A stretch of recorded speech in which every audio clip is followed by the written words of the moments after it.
Alright, in this video we are going to look at how to find the equation of an exponential function that goes through 2 points.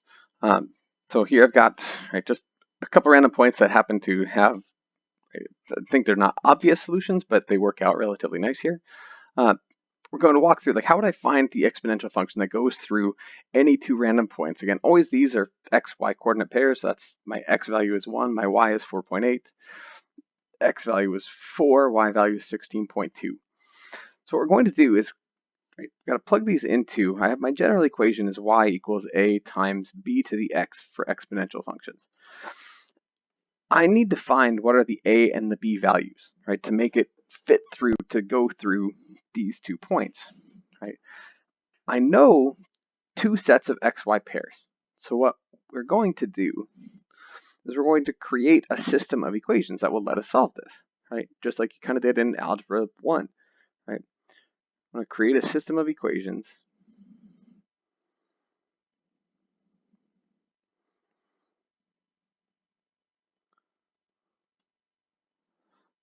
by using the xy points that are given.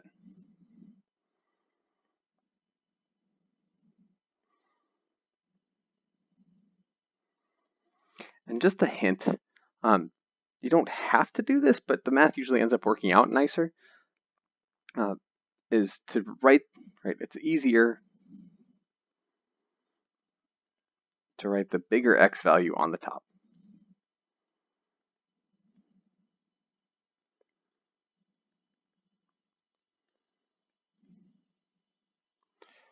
Right.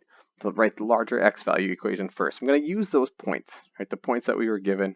At the 4, 16.2, that's my larger x value, so I'm going to make that be 4, 16.2 is my xy pair. So I'm going to put those in, right? 4 is an x value. So if I have my equation, y equals a times b to the x, my x value in this is 4. Right? So I'll put that in here. My y value is 16.2. Right? So I have one equation where my 2 unknowns now are the a and the b. Right, I'll do the same thing for the first point, the 1, 4.8, and y equals a times b to the x. My y value is 4.8 equals a is what I'm trying to find, so is b, right, to the first power. Right. Now what I'm going to do is I'm going to divide the top equation by the bottom one.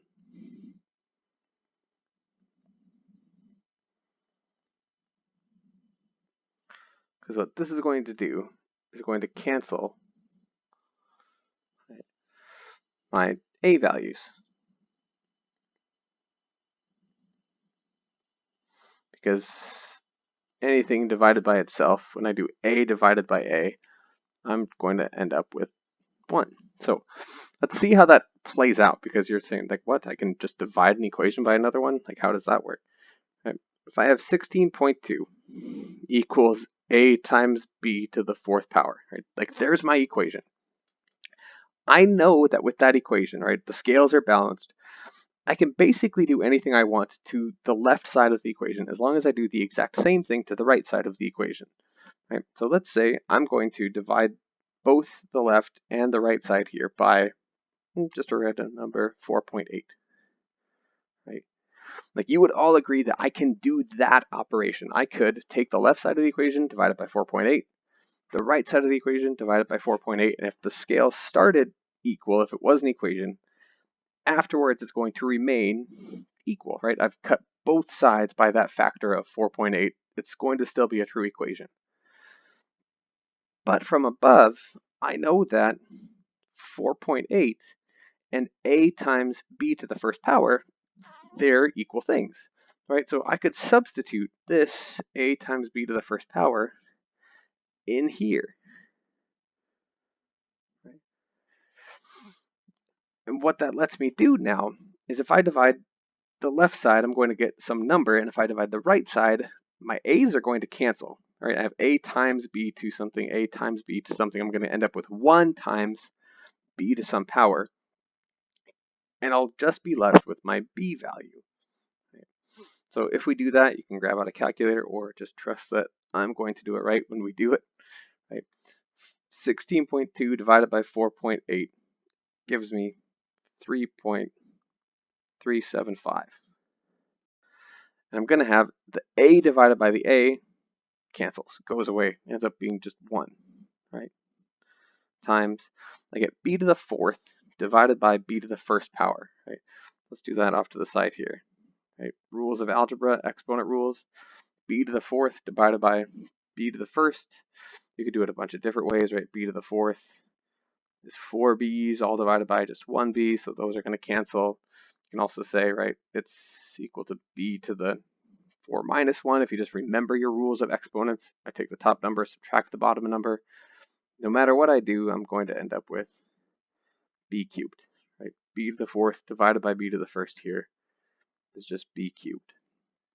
So now I just have a one-step equation left, right? I've gotten rid of the second equation. I had the system of equations before, 2 equations with 2 unknowns, a and b, manipulated that to get one equation with only one unknown. I just need to find the b value. Right? So I have 3.375 equals b cubed. To undo a cube, I could do a cube root, but I think it's easier, right? Whenever you have this, is just to raise both sides to the reciprocal power.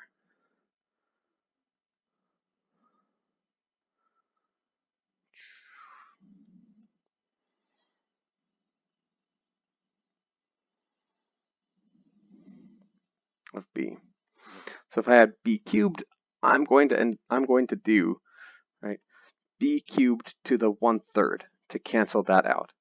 Right? So I have 3.375 to the 1/3 power equals b cubed to the 1/3 power. Again, rules of exponents.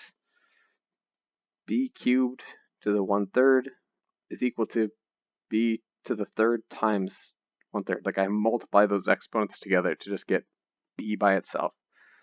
So 3.375 to the 1/3 power, plug that into your calculator, you'll get, it's just 1.5 equals b. This is my pieces there cancel out, right? The cube and the cube root. So I know one of my unknowns, right? To finish it off, right? I know what b is. I need to go back and find what a is. So I have 2 equations. It doesn't matter, right? You can pick one. But I'm just going to plug b back into any equation above that has both a and b.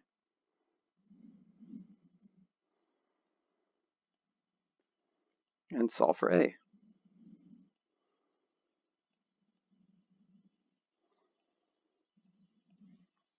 So I had my 4.8 equals a times b to the 1st power, right?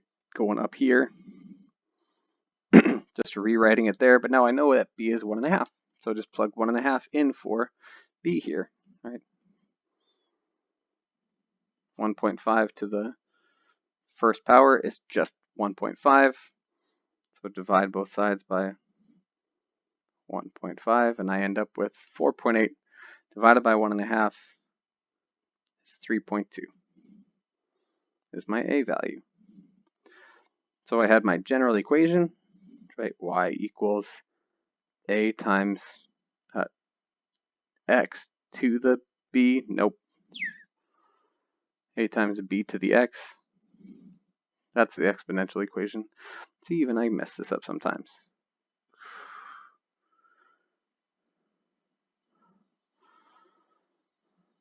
Yeah. I plug in that 3.2 for a, the 1.5 for b. It's 3.2 times 1.5 to the x. Often I'll write it like this, 3.2 times 1.5 to the x to denote, like, in this, my exponent always comes first anyway, but this way I just know, right? My exponent is coming first. I'm doing 1.5 to the x power, multiplying the result by 3.2. And if I graph that in Desmos, it should go through those 2 points at the start. Hope that helped.